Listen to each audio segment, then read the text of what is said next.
በቃለ መጠየቁ ወቅት በአንዲት ምስኪን ሴት ልጅ ላይ ተሳለቁባት። ባለጸጋው ወጣቱ ወደፊት መጣ። ልጅቷ ቀጥላ ያደረገችው ግን ሁሉንም በለቅሶ ውስጥ ጥሏቸዋል። ጓደኞቼ፣ ይህ ከኮልካታ የተገኘ እውነተኛ ታሪክ ነው። ሱማን ትኖር የነበረው እዚህ ነበር። ሱማን ተራ ሴት አልነበረችም። ነገር ግን ህይወቷ ከተራው ሰው ይልቅ ከባድ ነበር። ትንሽ ቤት፣ የተሰበረ ጣሪያ እና በየቀኑ አዲስ ጭንቀት። አባቷ በጠና ታሟል። እናቷም ከቤት ወደ ቤት እየዞረች ትሰራለች። አንዳንድ ጊዜ የእራት ምግብ እንኳን የማይገኝበት ጊዜያት ነበሩ። ሆኖም ይህ ሁሉ ቢሆንም በሱማን አይኖች ውስጥ ሁል ጊዜም ህልም በደመቀ ሁኔታ ይቃጠላል። ትልቅ ነገር ለማሳካት፣ ደህንነቷን ለመለወጥ በዚያ ጠዋት ሱማን በጣም በማለዳ ተነሳች። ያረጁና ያለቁ ልብሶቿን በጥንቃቄ አስድታ፣ ጸጉሯን በንጽህና ስራ፣ ትንሽ ፋይል በደረቷ ላይ አቅፋ በመስታወት ፊትም ቆመች። መስታወቱ ተሰባብሮ ነበር።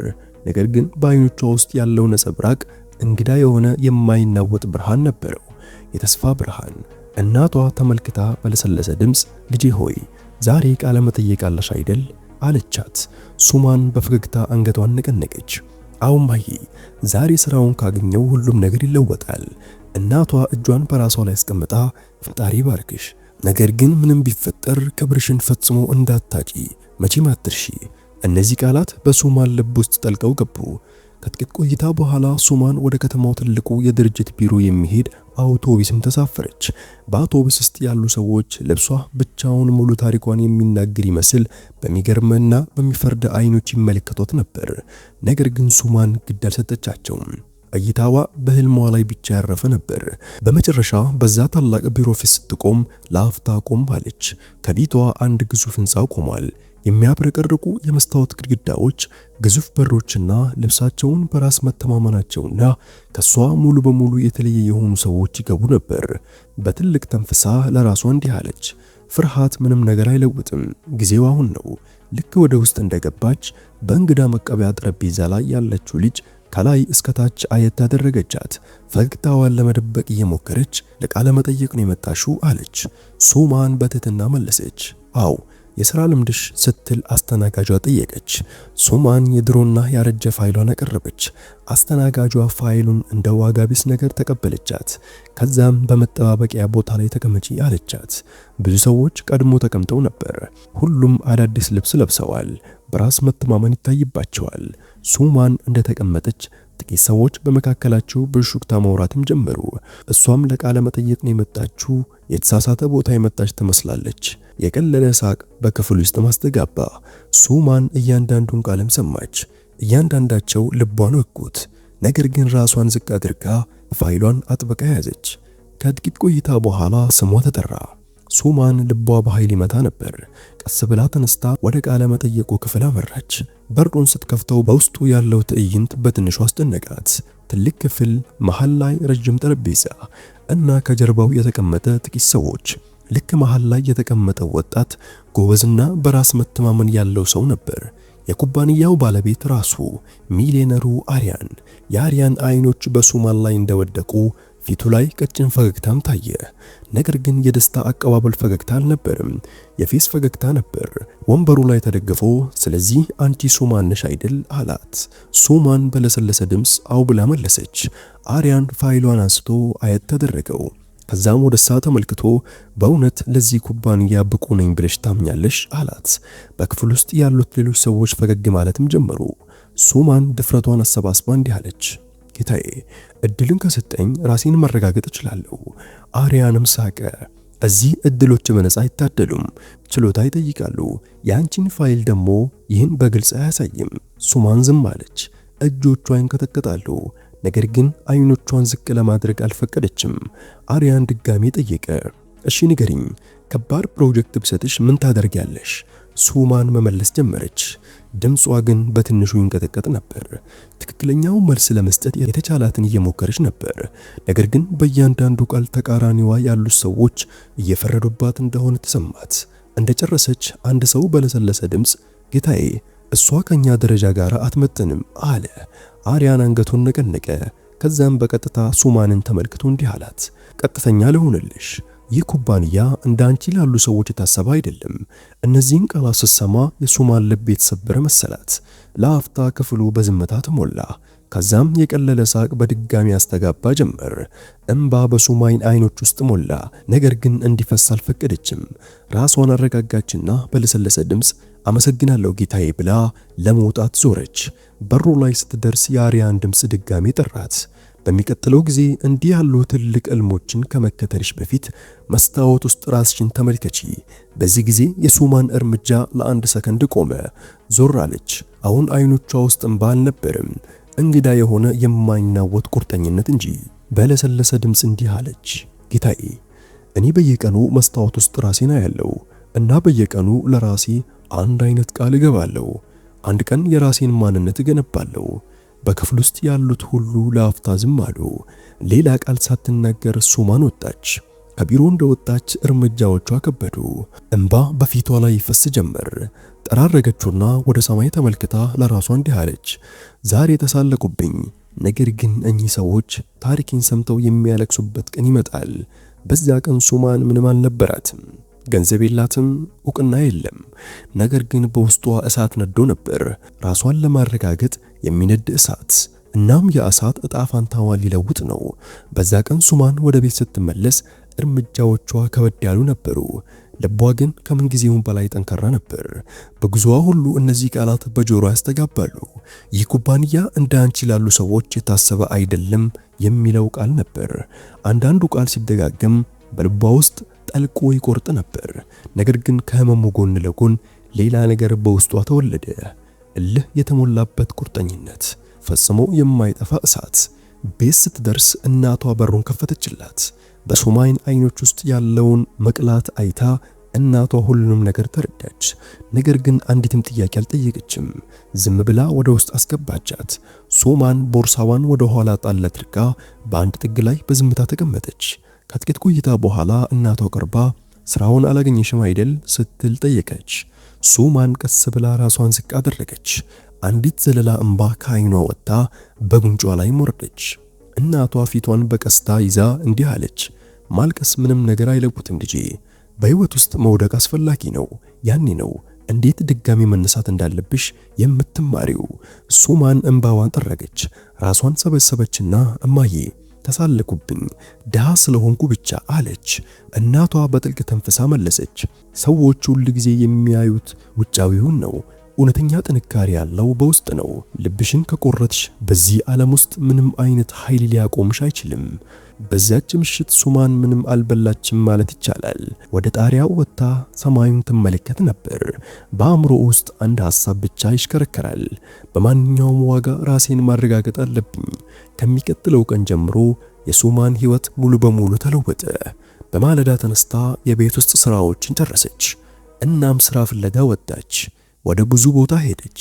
ነገር ግን በየቦታው አንድ አይነት መልስ ሰማች፣ ልንቀጥርሽ አንችልም። አንዳንድ ጊዜ ልብሷ ነበር፣ አንዳንድ ጊዜ የትምህርት ደረጃዋ በቂ አልነበርም፣ አንዳንዴ ደግሞ ድህነቷ ብቻ።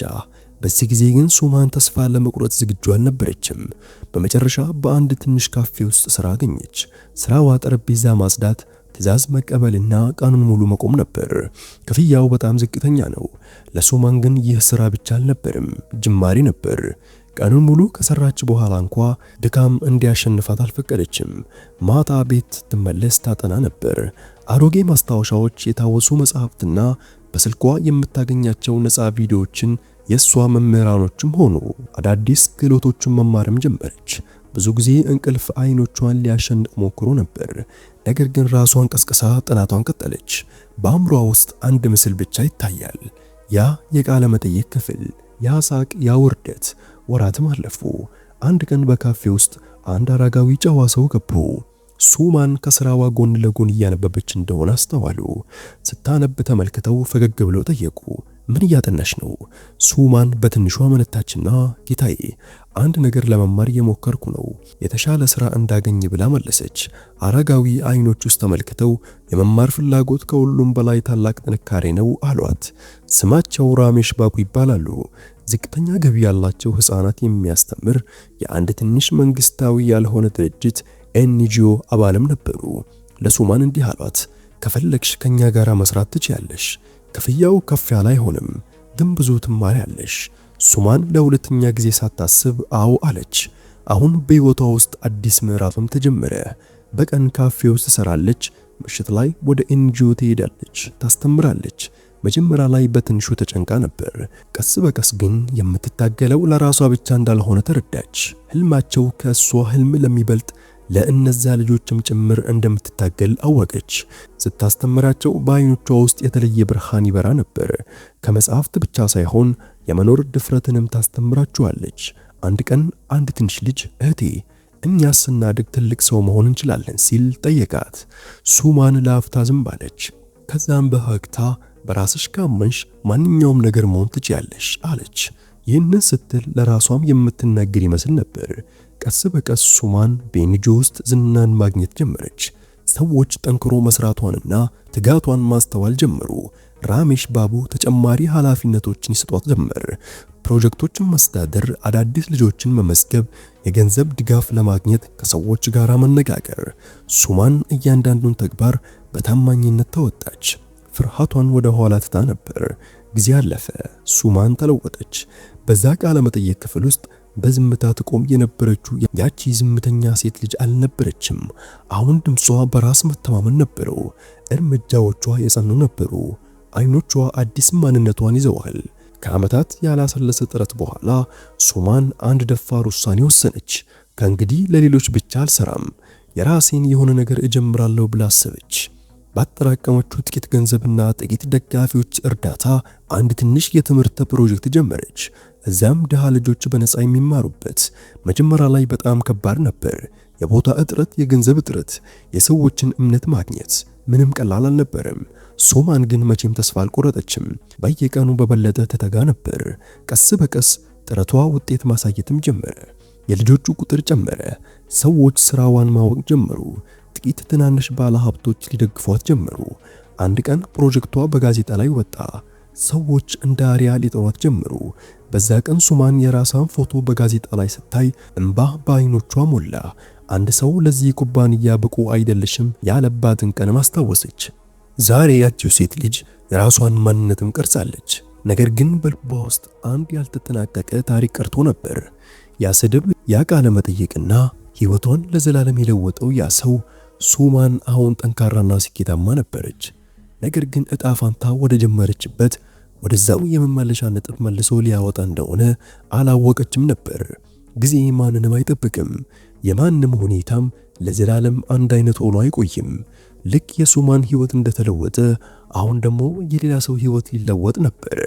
ያ ሰው አሪያን ነበር። ያው አሪያን በአንድ ወቅት ወንበሩ ላይ ተቀምጦ ሰዎችን በልብሳቸውና በሁኔታቸው ይፈርጅ የነበረው አሁን እያንዳንዱን እርምጃ በጥንቃቄ መለካት ባለበት ሁኔታ ውስጥ ራሱንም አገኘው። በአንድ ወቅት በከተማው ትልቅ ተብሎ የሚጠራው ኩባንያ መውደቅ ጀምሮ ነበር። መጀመሪያ ላይ ትንሽ መሰናክል ብቻ መስሎታል። ነገር ግን የተሳሳቱ ውሳኔዎች፣ ትዕቢትና የሌሎችን ምክር ያለመስማት ልማድ ነገሮችን ይበልጥ አባባሰው። ባለሀብቶች ገንዘባቸውን ማውጣትም ጀመሩ። ትልቅ ደንበኞች ኮንትራታቸውን ሰረዙ። ቀስ በቀስ ኩባንያው ወደ ትልቅ ኪሳራ ገባ። በአሪያን ቢሮ ውስጥ የሥራ ፈላጊዎች ረጅም ሰልፍ በሚቆምበት ጊዜ ዛሬ ያው አሪያን ከቤት ወደ ቤት እየተንከራተተ ራሱ ሥራ ይፈልጋል። ለመጀመሪያ ጊዜ ውድቅ መደረግ ምን እንደሚሰማው እየተረዳ ነበር። ህመም ምን እንደሚመስል አወቀ። በአንድ ወቅት ለሌሎች አሳልፎ የሰጠውን ያንኑ ህመም ብዙ ቃለ መጠይቆችን ተካፈለ። ነገር ግን በየቦታው አንድ አይነት መልስ ሰማ፣ እንደውልልሃለን። ያ ጥሪ ግን መቼም አልመጣም። በእያንዳንዱ ውድቅ በተደረገ ቁጥር በውስጡ ያለው በራስ መተማመን እየተሰበረ ሄደ። አንድ ምሽት ባዶ ቤት ውስጥ ብቻውን ተቀመጠ። ዝምታ ከበበው። በመስታወት ውስጥ ራሱን ተመለከተ። የራሱ ቃላት ሊያሳድዱት ተመለሱ። በሚቀጥለው ጊዜ እንዲህ ያሉ ትላልቅ ህልሞችን ከመከተልሽ በፊት መስታወት ውስጥ ራስሽን ተመልከቺ። ዛሬ በመስታወቱ ፊት የቆመው ግን እሱ ነበር። በዚህ ጊዜ ግን ምንም መልስ አልነበረውም። ጸጸት በአይኖቹ ውስጥ በግልጽ ይታያል። ከጥቂት ቀናት በኋላ አንድ ትልቅ ኩባንያ የቃለ መጠይቅ ጥሪ ደረሰው። የኩባንያውን ስም ሲሰማ የተስፋ ጭላንጭል ተመለሰለት። ምናልባት ይህ የመጨረሻ እድል ነው ብሎ አሰበ። በዚያ ቀን ከብዙ ቀናት በኋላ በደንብ ለበሰ፣ ፀጉሩን አስተካከለ። በዚህ ጊዜ ግን ፊቱ ላይ ትዕቢት አልነበረም፣ ፍርሃት እንጂ። ሁሉን ነገር የማጣት ፍርሃት ለቃለ መጠየቁ ደረሰ። ልክ ወደ ቢሮ እንደገባ አንድ እንግዳ ስሜት ወረረው። ቦታው እጅግ ፕሮፌሽናል ነበር፣ መንፈሱ ግን የተለየ ነው። እዚህ ያሉት ሰዎች እርስ በእርሳቸው ይከባበራሉ። ምንም ጉራ የለም፣ ምንም ማስመሰል የለም። በእንግዳ መቀበያ ላይ ስሙን ሰጠ። አሪያን ነበር። አስተናጓጇ በሚያምር ፈገግታ ኦጌታዬ ቃለ መጠየቁ ፎቅ ላይ ነው አለችው። አሪያን ራሱን ነቀነቀና ወደ ሊፍቱ አመራ። ልቡ ይመታ ነበር። በእያንዳንዱ እርምጃ ጭንቀቱ ይጨምራል። በመጨረሻ የቃለ መጠየቁ ክፍል ላይ ሲደርስ በጥልቅ ተንፍሶ አንኳኳ። ከውስጥ አንድ ድምፅ ግባ አለ። አሪያን በሩን ከፈተ እና ልክ ወደ ውስጥ እንደገባ ለአንድ ሰከንድ ደነገጠ። አይኖቹ ተቃራኒው የተቀመጠው ሰው ላይ አረፈ። ሱማን ነበረች። ያቺው ሱማን በአንድ ወቅት በሁሉም ፊት ያዋርዳት፣ ዛሬ ግን እሷ ሙሉ በሙሉ የተለየ ሰው ነበረች። በራስ መተማመን፣ መረጋጋትና አሪያን እንኳ እንዲያንስ የሚያደርግ ግርማ ሞገስ ነበራት። የአሪያን እጆች በትንሹ መንቀጥቀጥም ጀመሩ። ሱማን ተመለከተችው። ለአፍታም አሮጌ ትውስታዎች በአይኖቿ ውስጥ ብልጭ አሉ። ወዲያው ግን ራሷን አረጋጋችና ሙሉ በሙሉ በሙያዊ ድምፅ እባክዎ ይቀመጡ አቶ አሪያን አለች። ቃላቶቿ አንድ አይነት ነበሩ፣ ዛሬ ግን ትርጉማቸው ሙሉ በሙሉ ተለውጠዋል። አሪያን ቀስ ብሎ ተቀመጠ። ለጥቂት ሰከንዶች ክፍሉ በዝምታ ተሞላ። ሱማን ፋይሉን አንስታ መመልከት ጀመረች። ስለዚህ ከኛ ጋር መስራት ይፈልጋሉ ስትል በእርጋታ ጠየቀች። አሪያን ድፍረቱን ሰብስቦ አዎ እድሉ ከተሰጠኝ ብሎ መለሰ። ድምፁ ከእንግዲህ ያንን ትዕቢት አልያዘም ነበር፣ ትትና እንጂ። ሱማን ተመለከተችው። ለአፍታ አይኖቻቸውም ተገናኙ። በዛ አንድ ሰከንድ ውስጥ የዓመታት ታሪክ በመካከላቸው የተዘረጋ መሰለ። አሪያን እይታውን ዝቅ አደረገ። ከእንግዲህ ሊደብቀው አልቻለም። በለሰለሰ ድምፅ እኔ አንድ ነገር ልነግርሽ እፈልጋለሁ አለ። ሱማንም ዝም አለች። በዛ ቀን በጣም መጥፎ ነገር አድርጌብሻለሁ። በዛ ቃለ መጠየቅ እንደ ሰው አላየሁሽም ነበር፣ ሁኔታሽን ብቻ ነው ያየሁት እና ተሳለኩብሽ። ድምፁም እየተሰባበረ ይሄንን ተናገረ። ዛሬ በዛ ሁኔታ ውስጥ ቆሜ ምንም ያህል ተሳስቼ እንደነበረ ተረዳው። ክፍሉ በሙሉ ዝም አለ። እንባ በአሪያን አይኖች ውስጥ ሞላ። ካላማርሽኝ እረዳለሁ፣ ነገር ግን ለስተቴ በእውነቱ አፍሬያለሁ። ሱማን ትመለከተው ነበር። ፊቷ ላይ ቁጣ አልነበረም፣ ነገር ግን ፈጣን ውሳኔም አልነበረም። በአእምሮዋ ያ ቀን ተደገመ። ያ ቃለ መጠየቅ፣ ያ ሳቅ፣ ያ ህመም።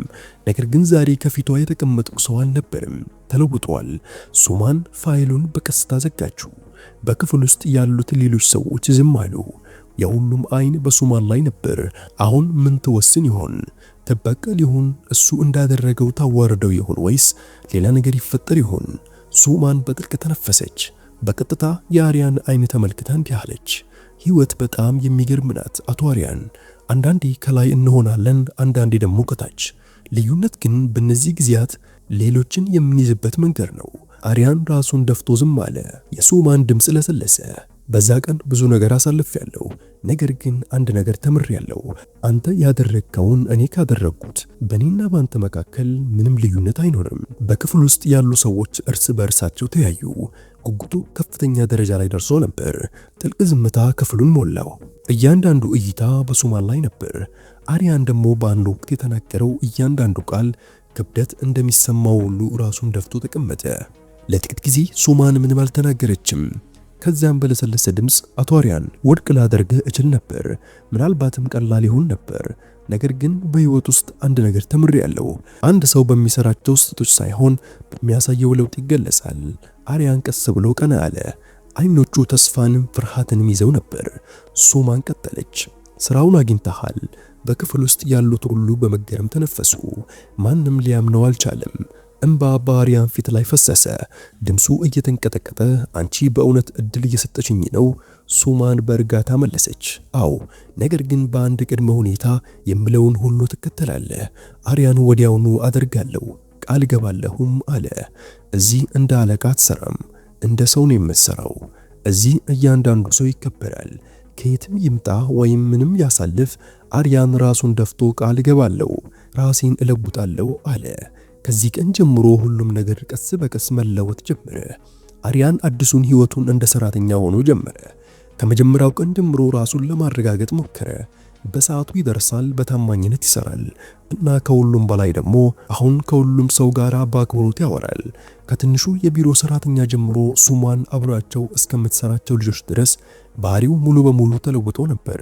መጀመሪያ ላይ ሰዎች ተጠራጥረውት ነበር። ቀስ በቀስ ሁሉም ሰው ይህ ለውጥ እውነተኛ መሆኑን ተረዳ።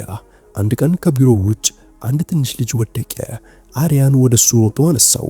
ቁስሉንም በጥንቃቄ አሰረለት። በአንድ ወቅት በትዕቢተኛነት የሚያስቡ ሰዎች አሁን እሱን ሲያዩት ፈገግ አሉ። ሱማን ቆማ ይህንን ሁሉ ትከታተል ነበር። ቀጭን ፈገግታ ፊቷ ላይ አረፈ። ነገር ግን ምንም አልተናገረችም። ጊዜው አለፈ። ወራት ወደ ዓመታትም ተለወጡ። አርያን ከእንግዲህ ሰራተኛ ብቻ አልነበረም፣ የሱማን ተልዕኮ አካል ሆኖ ነበር። ለልጆቹ አዳዲስ ፕሮጀክቶችን ቀረጸ። ለገንዘብ ድጋፍ ጠንክሮ ሰራ እና በሁሉም ትናንሽና ትላልቅ ስራዎች ከሱማን ጎን ቆመ። በመካከላቸው እንግዳና የሚያምር ትስስር ተፈጠረ። ምንም ማስመሰል የለም፣ ምንም መቸኮል የለም። መከባበርና መግባባት ብቻ። አንድ ምሽት ሁለቱም በቢሮ ጣራ ላይ ቆመዋል። ፀሐይ እየጠለቀች ነበር። ለስላሳ ንፋስ ይነፍሳል።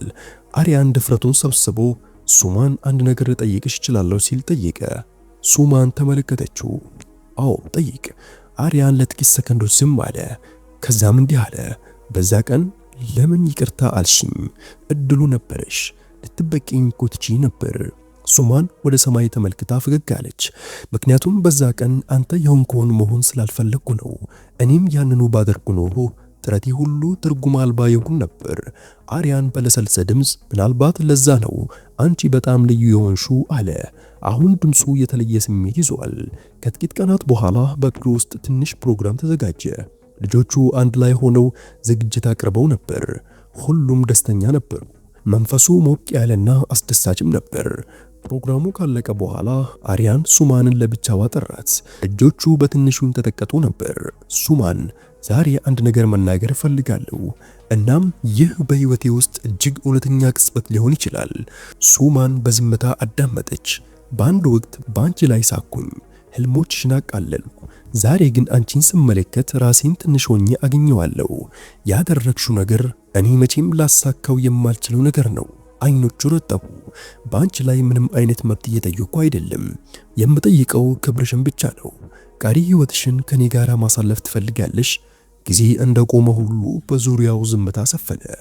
እንባ በሱማን አይኖች ውስጥ ሞሉ። ሙሉ ጉዞዋ በፊቷ ብልጭ አለ። ድህነት፣ ውርደት፣ ትግልና ዛሬ ይህ ቅጽበት አይኖቿን ለጥቂት ሰከንዶች ጨፈነች።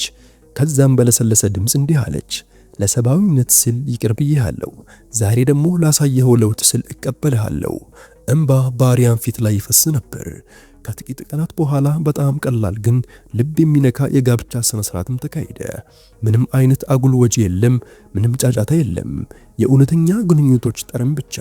በአንድ ወቅት በሱማን ላይ ይስቁ የነበሩ ሰዎች አሁን ለእሷ የደስታ እንባ ፈሰሱ። አርያንም ከእንግዲህ ሚሊዮነር ብቻ አልነበረም፣ እውነተኛ ጥሩ ሰው ሆኖ ነበር። ጓደኞቼ ሆይ የዚህ ታሪክ ትልቅ ትምህርት ይህ ነው። ድህነት መቼም ድክመት አይደለም።